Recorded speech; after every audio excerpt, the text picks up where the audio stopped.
Hi friends, welcome back to my channel. எல்லாரும் எப்படி இருக்கீங்க ஃப்ரெண்ட்ஸ்? எல்லாரும் ஹாப்பியாக சேஃபாக இருப்பீங்கன்னு நினைக்கிறேன். ஸோ இன்றைக்கி ரொம்ப யூஸ்ஃபுல்லான க்ளீன் டிப்ஸ் இந்த வீடியோவில் வந்திருக்கேன். ஸோ இந்த வீடியோ ஸ்கிப் பண்ணாமல் பாருங்கள். வாங்க யூஸ்ஃபுல்லான டிப்ஸ் வீடியோக்குள்ளே போய் பார்க்கலாம். ஃபஸ்ட்டு டிப்பு, பாத்ரூமில் இருக்க கரையை அதாவது இந்த டைல்ஸ் கரையை எப்படி சுலபமாக போக்குறது அந்த வீடியோவில் பார்க்க போகிறோம். எவ்வளோ அதிக விலை கொடுத்து ஆன்லைன்லேயே ஆகட்டும் கடைகள்லேயே ஆகட்டும் நம்ம வாங்கக்கூடிய அந்த லிக்விடு ஒரு சிலருக்கு பார்த்திங்கன்னா அலர்ஜி ப்ராப்ளம் ஆயிரும், ஒரு சிலருக்கு செட் ஆகாது. அப்புறம் நம்ம வாங்கக்கூடிய அந்த லிக்விடுமே பர்ஃபெக்டாக க்ளீன் ஆகுமான்னு நம்மளுக்கு 100% சொல்ல முடியாது. ஸோ வீட்லேயே இந்த மாதிரி ரெடி பண்ணி நீங்கள் க்ளீன் பண்ணிங்க அப்படின்னா சூப்பராக டைல்ஸ் நல்லா க்ளீன் ஆயிரும். ஸோ அதுக்காக நம்ம யூஸ் பண்ணாத ஒரு இது தான் எடுத்திருக்கேன். இதில் ஒரு 2 டேபிள் ஸ்பூன் அளவு சால்ட் உப்பு, ஒரு 2 டேபிள் ஸ்பூன் அளவு பேக்கிங் சோடா சேர்த்துக்குங்க.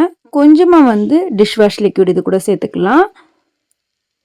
ஸோ இது பார்த்தீங்க அப்படின்னா ஒரு பாதி லெமன் அளவு சேர்த்துருக்கேன். நம்ம இப்போ ரெடி பண்ணக்கூடிய இந்த சொல்யூஷன் எந்த ஒரு சைடு எஃபெக்ட்டும் கிடையாது. ஆனால் நல்லா பார்த்தீங்க அப்படின்னா பாத்ரூமில் படிஞ்சிருக்க கரை எல்லாமே சூப்பராக போக்கிரும். ஸோ அதிக விலை கொடுத்த கடைகளில் வாங்காமல் இந்த மாதிரி ரெடி பண்ணி நீங்கள் ட்ரை பண்ணி பாருங்கள். இப்போ நம்ம இந்த மாதிரி நல்லா மிக்ஸ் பண்ணால் இந்த மாதிரி நல்ல நுர பொங்கி வரும். ஸோ இந்தமாரி வந்துருச்சு அப்படின்னா நீங்கள் அப்படியே தண்ணி எதுவுமே சேர்த்துடாதீங்க இது கூட. ஸோ நல்லா மிக்ஸ் பண்ணுங்கள். ரொம்ப கட்டியாச்சா லைட்டாக மட்டும் கொஞ்சம் தண்ணியை சேர்த்து மிக்ஸ் பண்ணிக்கோங்க. ஸோ ரொம்ப ஒவ்வொரு தண்ணியாக இருக்கணும், இந்த மாதிரி இருக்கணும். இப்போ நான் வீடியோவில் கட்டுறேன் பார்த்தீங்களா, இந்த மாதிரி கரெக்டான பர்ஃபெக்டான இதில் இருக்கணும்.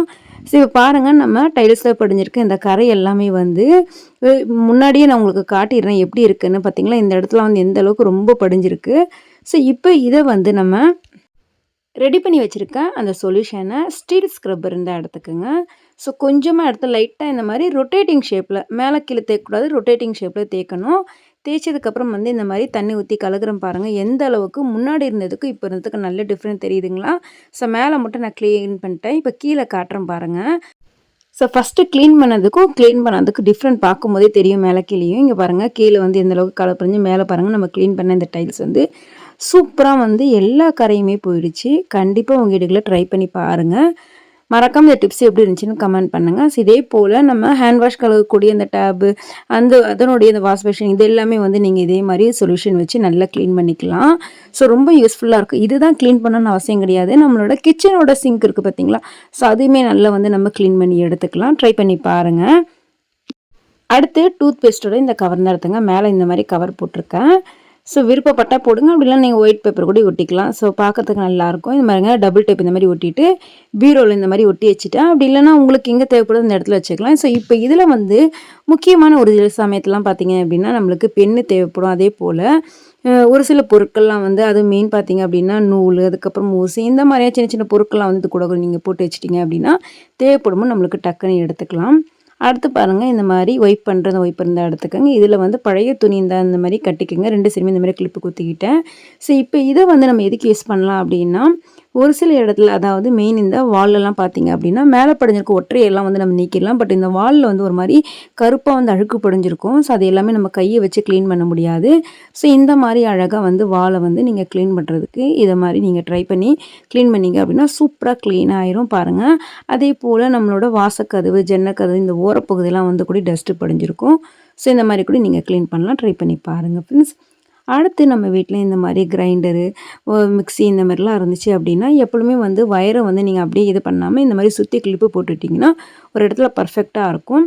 அதே போல் இதை ஓப்பன் பிளேஸில் வைக்காமல் இந்த மாதிரி தலகாணி உரை, அதாவது கிழிஞ்சி போன பழைய தலகாணி உரையில் இந்த மாதிரி நீங்கள் அழகாக கவர் மாதிரி போட்டு வச்சிட்டிங்க அப்படின்னா நல்ல நீட்னஸாக இருக்கும். ட்ரை பண்ணி பாருங்கள்.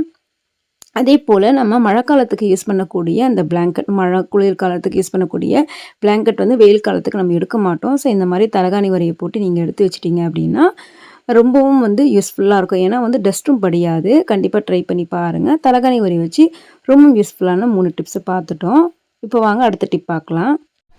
அடுத்து பாருங்கள், அதே போல் நம்ம ஒரு சிலர் வீட்டில் இந்த மாதிரி ட்ராலி பேக் யூஸ் பண்ணுவாங்க. அதேமாரி பெரிய ட்ராவல் பேக்லாம் யூஸ் பண்ணுவாங்க. ஸோ அதை அப்படியே வச்சுட்டோன்னா மேலே டஸ்ட்டு படிஞ்சிரும். ஸோ நான் எப்போனா தான் நம்ம எடுப்போம். அந்த எடுக்கக்கூடிய இந்த பொருட்களை இந்த மாதிரி டிஷர்ட், பழைய டிஷர்ட்டை இந்த மாதிரி மேலே போட்டு விட்டுட்டிங்க அப்படின்னா சூப்பராக நல்லா நம்மளுக்கு ஒரு கவர் மாதிரி இருக்கும். டஸ்ட்டுமே படியாது. கண்டிப்பாக ட்ரை பண்ணி பாருங்கள் ஃப்ரெண்ட்ஸ். அடுத்து வினிகரை வச்சு யூஸ்ஃபுல்லான டிப்ஸை சொல்கிறேன். ஸோ வினிகரை வந்து கொஞ்சமாக இந்த ஸ்ப்ரே பாட்டில் ஊற்றிட்டு கொஞ்சமாக தண்ணி ஊற்றி நம்ம வாலில் இந்த மாதிரி பிள்ளைங்க வந்து பென்சிலு பென் வச்சு கிறுக்கி வச்சுருப்பாங்க. ஸோ இந்த மாதிரி ஸ்ப்ரே பண்ணி விட்டு லைட்டான ஸ்பாங் வச்சு நீங்கள் க்ளீன் பண்ணிங்கன்னா சூப்பராக க்ளீன் ஆயிரும் பாருங்கள். அதே போல் நம்ம முகத்துக்கு போடக்கூடிய இந்த கண்ணாடி இதுவுமே வந்து மக்கி இருந்துச்சு அப்படின்னா இந்த மாதிரி ஸ்ப்ரே பண்ணி விட்டுட்டு தொடச்சி விட்டுட்டிங்க அப்படின்னா நல்லா வந்து பளபளன்னு பளிச்சுன்னு இருக்கும். புதுசு போல் மாறிடும். இந்த மாதிரி சாஃப்டான துணியை வச்சு நல்லா க்ளீன் பண்ணுங்கள். பாருங்கள் சூப்பராக க்ளீன் ஆகிடுச்சு. ஸோ கண்டிப்பாக இந்த மாதிரி ட்ரை பண்ணி க்ளீன் பண்ணி பாருங்கள். வாங்க அடுத்த டிப் பார்க்கலாம். அடுத்து நம்ம கிச்சன் பக்கத்தில் வைக்கக்கூடிய ஒரு சில மளிகை சாமான் டப்பாலாம் வந்து ஒரு மாதிரி ஆயில் பிசுபிசுப்பாக இருக்கும். ஸோ இதை மந்த்லி ஒன்ஸ் இந்த மாதிரி க்ளீன் பண்ணி வச்சிங்கன்னா நல்லா புதுசு போல் இருக்கும். ஒரு சின்ன பவுல் இருந்தால் எடுத்துக்கோங்க. அதில் வந்து டிஷ் வாஷ் லிக்விடும் கொஞ்சமாக வந்து வினிகர் மட்டும் சேர்த்துருக்கேன். இது கூடவே வந்து கொஞ்சமாக தண்ணியுமே நம்ம சேர்த்துக்கலாம். ஸோ எப்படியாப்பட்ட ஆயில் கரையுமே வந்து சூப்பராக வந்து நல்லா வந்து க்ளீன் பண்ணி கொடுக்கும். இப்போ இந்த மூடி பார்த்திங்களா மேலே ஆயில் பிசுபிசுப்பாக இருக்குது. ஸோ நான் அப்பப்போ க்ளீன் பண்ணனால அந்தளவுக்கு இல்லை. ஸோ இப்போ இதை வந்து நம்ம ரெடி பண்ணியிருக்க அந்த சொல்யூஷன் வச்சு நல்லா தேய்ச்சிட்டு உங்களுக்கு கழுகி காட்டுறேன். எந்த அளவுக்கு சூப்பராக வந்து பளிச்சுன்னு ஆயிடுச்சுன்னு நீங்களே பார்ப்பீங்க. ஸோ நம்ம அதிக விலை கொடுத்து நம்ம கடைகள் எதுவுமே வாங்காமல் இந்த மாதிரி ட்ரை பண்ணி பாருங்கள். இப்போ அந்த லிக்விடில் வந்து நான் தண்ணியை வந்து ஃபுல்லாக நிரப்பிட்டு அதாவது அந்த டப்பாலாம் முழுகிற அளவுக்கு நம்ம தண்ணியை ஊற்றணும். இது வந்து ஒரு 10 நிமிஷம் நல்லா ஊறணும். ஊறினதுக்கப்புறம் வந்து ஸ்டீல் ஸ்க்ரப்பர் வச்சு இந்த மாதிரி நல்லா வந்து தேய்ச்சி விட்டீங்க அப்படின்னா சூப்பராக பளிச்சுன்னு ஆயிடும். பாருங்கள் உங்களுக்கு பார்க்கும்போதே தெரியுதுங்களா நல்லா சூப்பராக வந்து புதுசு போல் ஆயிடுச்சு பார்த்தீங்களா. ஸோ உங்கள் வீடுங்களே கண்டிப்பாக ட்ரை பண்ணி பாருங்கள். ட்ரை பண்ணி பார்த்து மறக்காமல் எப்படி இருந்துச்சுன்னு கமெண்ட் பண்ணுங்கள். அடுத்து பாருங்கள் நம்ம வீட்டில் செய்யக்கூடிய சப்பாத்தி, பூரி, பரோட்டா இந்த மாதிரியான பொருட்கள் வந்து நம்ம இன்றைக்கி செய்கிறோம் அப்படின்னா மறுநாள் வந்து ஒரு மாதிரி வந்து ஹார்டாயிரும். இதை வந்து மறுபடியும் எப்படி ஃப்ரெஷ் ஆக்கலாம் அப்படின்னா இட்லி பாத்திரம் தான் எடுத்துக்கோங்க. இட்லி பாத்திரத்தில் வந்து கீழே தண்ணி நல்லா கொதிச்சதுக்கப்புறம் மேலே வந்து இந்த மாதிரி இட்லி பாத்திரம் வச்சுக்கோங்க. ஸோ இதுக்கு மேலே வந்து இந்த மாதிரி பூரியோ சப்பாத்தியோ பரோட்டாவோ இந்த மாதிரி வச்சுருங்க. தண்ணி சூடானதுக்கப்புறம் வந்து ஸ்டவ் வந்து ஆஃப் பண்ணிடுங்க. அதுக்கப்புறம் மேலே வந்து நல்லா இந்த மாதிரி க்ளோஸ் பண்ணி விட்டுருணும். ஒரு 10 நிமிஷத்துக்கு அப்படியே விட்டுருங்க. அந்த ஆவியிலே பார்த்தீங்க அப்படின்னா நல்லா வந்து நம்ம வச்சுருக்கக்கூடிய இப்போ இந்த சப்பாத்தி நல்லா சாஃப்டாக ஆயிரும். ஸோ எப்பவுமே வந்து காலையில் செஞ்சாலும் சரி நைட் டைமில் செஞ்சாலும் சரி மறுநாள் வந்து நீங்கள் இந்த மாதிரி செஞ்சு பார்த்தீங்க அப்படின்னா நல்லா சூப்பராக வந்து புதுசு போல் இருக்கும். சாப்பிட்றதுக்குமே நல்லா நம்மளுக்கு வந்து சாஃப்டாக இருக்கும். அதாவது நம்ம ஃப்ரெஷ்ஷாக சுட்டால் எப்படி இருக்குமோ அதே மாதிரி தான் இருக்கும். ட்ரை பண்ணி பாருங்கள்.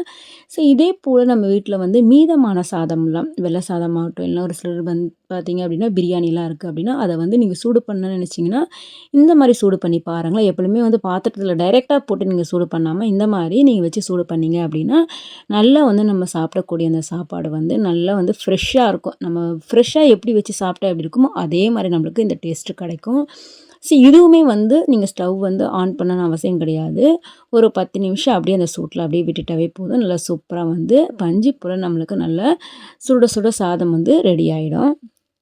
ஒவ்வொருத்தரும் ஒவ்வொரு மாதிரி வந்து சாம்பார் செய்வாங்க. ஆனால் இந்த மெத்தடில் நீங்கள் ஒரு முறையாவது செஞ்சு பாருங்கள். நல்ல டேஸ்ட்டாக இருக்கும் சாம்பார். எப்பவுமே வந்து துவரம்பருப்பு கூட இந்த மாதிரி கொஞ்சமாக வந்து சிறுபருப்பு போட்டு நீங்கள் சாம்பார் செஞ்சீங்க அப்படின்னா நம்ம வைக்கக்கூடிய சாம்பார் வந்து நல்ல டேஸ்ட்டாக இருக்கும். ஸோ மெயின் எப்பவுமே வந்து கழுகுனதுக்கப்புறம் வந்து வெங்காயம், பூண்டு நான் வந்து கொஞ்சமாக உப்பு போட்டு தண்ணியை வந்து இந்த மாதிரி கொதிக்க விட்டுட்டு மேலே இந்த நுரை பொங்கி வருது பார்த்திங்களா, இதை தனியாக எடுத்துடுவேன். ஸோ இது எடுத்தாலே 80% அளவு நம்மளுக்கு வாய்வு போயிடும். இப்போ இதுக்கப்புறம் வந்து மஞ்சள் தூள் அதுக்கப்புறம் வந்து தேவையானதெல்லாம் நீங்கள் போட்டுக்கூடி நீங்கள் சாம்பாரை வந்து வேக வச்சு எடுத்துக்கலாம். ஸோ இந்த மாதிரி ட்ரை பண்ணி ஒரு முறை சாம்பார் வச்சு பாருங்கள். மெயின் வந்து இது கூட சிறுபருப்பு கொஞ்சமாக சேர்த்து செஞ்சு பாருங்கள். அதே போல் எப்பவுமே வந்து சாம்பார்லாம் வச்சு முடிச்சதுக்கப்புறம் வந்து ஒரு சில டைமில் வந்து நம்மளுக்கு காரம் அதிகமானாலோ நல்ல சாம்பாருக்கு வந்து நல்ல டேஸ்ட்டு கிடைக்கணும் அப்படின்னா இப்போ பாருங்கள் சாம்பார் எல்லாமே நான் தாளித்து விட்டுட்டேன். லாஸ்ட்டாக கொஞ்சமாக வந்து பெருங்காயத்தூள் மட்டும் போட்டுக்கிட்டேன். அதுக்கப்புறம் வந்து இது கூடவே வந்து தாளித்து விட்டதுக்கப்புறம் கொஞ்சமாக வந்து பட்டரோ இல்லை நெய்யோ இந்த மாதிரி போட்டுக்கோங்க. ஸோ இந்த மாதிரி போட்டுட்டு மூடி வச்சுருங்க. அவ்வளோதான். இந்த மாதிரி செய்யும்போது சாம்பார் நல்லா டேஸ்ட்டாக இருக்கும்.